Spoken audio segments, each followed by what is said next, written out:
Hello, hello. Welcome to our weekly mini lesson. I'm Kelsey Lee, and I'm a leadership coach and company culture consultant. And I believe that we all have the ability to make positive change in the workforce, no matter our role or title. And I'm here to support you along your journey. Thank you for being here. We are in part 2 of our series around psychological safety. And today we're looking at all the research behind psychological safety and how it really supports our workplace. So let's go ahead and dive in. So research shows one of the queens of psychological safety is Amy Edmondson. If you haven't heard of Amy, let me show you. This is her book, The Fearless Organization. I highly recommend it. It goes deep dive into research studies. It goes into application. It goes into roadmaps of how to bring this to your team. So pick up a copy. Let me know. Would be happy to talk about it.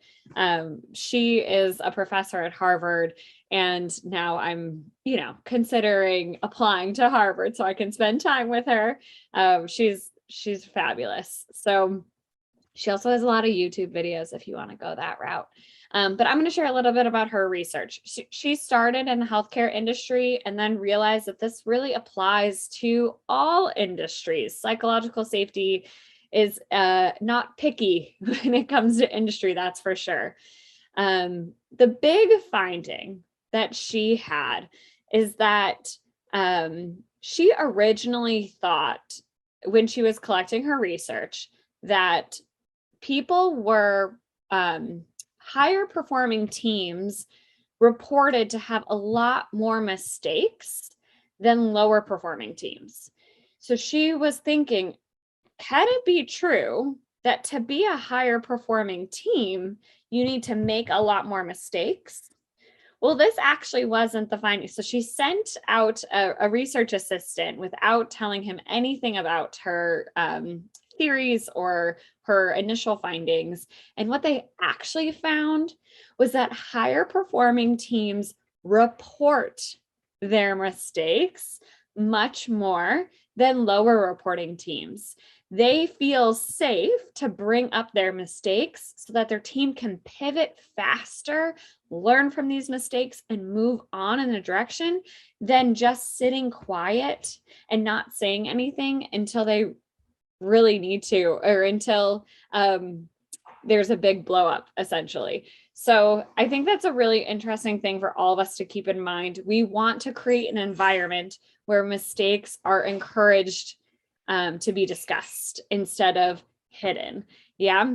I think it's also important to know that increased competition often leads to unattainable goals, and fear of failure prevents reporting of errors. So those are a few reasons of why safety tends to drop and why we stay quiet as employees and maybe pull away, even though we see things and we're like, oh, this shouldn't be happening, but I'm not going to say anything because if I don't want to get blown up on, I don't want to get yelled at, I don't want to get ostracized in front of my colleagues, right? So increased competition, and it's not healthy competition, it's unhealthy competition, leads to unattainable goals. If goals are truly unattainable, people are going to start cutting corners and lying just to meet these goals.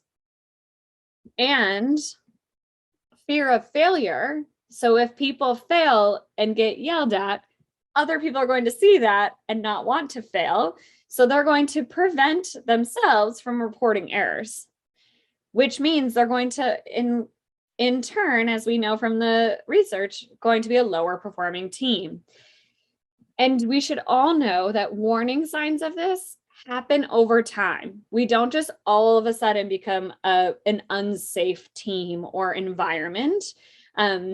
There's little signs and little habits and little ways of communication that build up these walls, the walls in front of each employee, each team, the organization as a whole. And then I think it's really important to know that psychological safety lives at the group level. So one team in an organization could be really, really safe, and another team could be super toxic, right? I know a lot of us have seen this in different situations. And then, however, if the toxicity is at the top, we often see the trickle effect to all teams. Yeah. So, two things here. I think it's easy to blame unsafe environments at the top. But I think what's really important is that we as individuals actually can start to build this safer space for our colleagues, because these environments happen at this group level. Yes, if you have toxicity at the top, you're still going to be fighting that, and you probably will only get to get your team so far in like this safety, this like tiers of safety. However, you as an individual, no matter your role or your level, can start building a safe space for your group, for your team, for your department. So next week, we're going to talk about how do you do that? How do you start? If you are a new employee, if you are a middle manager, if you're the director of a department and have a toxic leader above you, how do you start to build a psychologically safe team, at least at the group level, right? We want to create it no matter where we are in the organization. So next week, we're going to get into the nitty gritty of the how to. But this week, I just wanted to set the stage. This is the research we're working with. This is the basis. This is the fundamentals. And there are, let's see, 5 hard truths that I want to share with you before I let you go today. Amy Edmondson says herself, the fearless organization is a bit of an ideal state. Fearless for everyone is challenging because, hard truth number 2, safety is not universal. We all come from personal backgrounds, different cultural experiences, different family units, different work environments where our safety has been challenged. And a lot of us have past trauma from those experiences. So when we walk into a new workplace, even if it's the safest place, like on a scale 1 to 10, 10 being the safest, we are going to take longer to build trust to join that workforce. Yeah. Or someone, it's like everyone, I mean, you could look at gender, you can look at ethnicity, you can look at family history, you can look at work history. We're coming with quote unquote baggage, but that's a little negative. We just have history with other humans. And so we're going to take varying times to get comfortable with the organization. So you can't assume that because I feel safe, everyone on my team feels safe. That's why we'll talk about when we talk about execution and how to get there, we need to keep this in mind.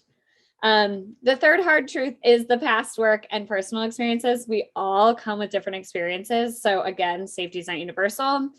And then the fourth is that there are systemically oppressed groups that will take longer to build safety than others, or their safety, maybe they'll come in at a really safe expectation, safety is really high, but then things happen quickly and their safety drops. And the fifth hard truth, which ties to that, is that safety breaks quickly and takes a long time to build. So this is not an overnight journey. It's not an overnight, like, okay, so now we're going to build a psychologically safe workplace. Let's focus on this for 1 month. It's truly looking at habits, systems, policies, procedures across the entire organization. And this takes some training and awareness across the organization. So like I said, next week, let's dive into the how-to. Now that we know where our research comes from, some hard truths, and we'll get in to make sure that you understand exactly how you can impact psychological safety and increase psychological safety in your team. So I look forward to seeing you next week. Have a fabulous rest of your week. Also, I should say, the Art of Leading People-Centered Teams registration is open. This is our 12-week cohort program where you get to dive in. And once you know how you, for example, once you know how you want to change psychological safety, we take you through this process of designing, co-designing with your team what this would look like and actually implementing it.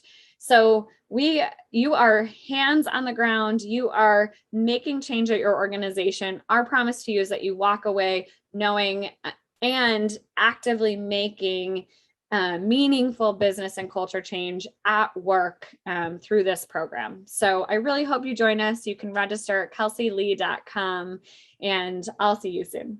All right. Have a great rest of your day.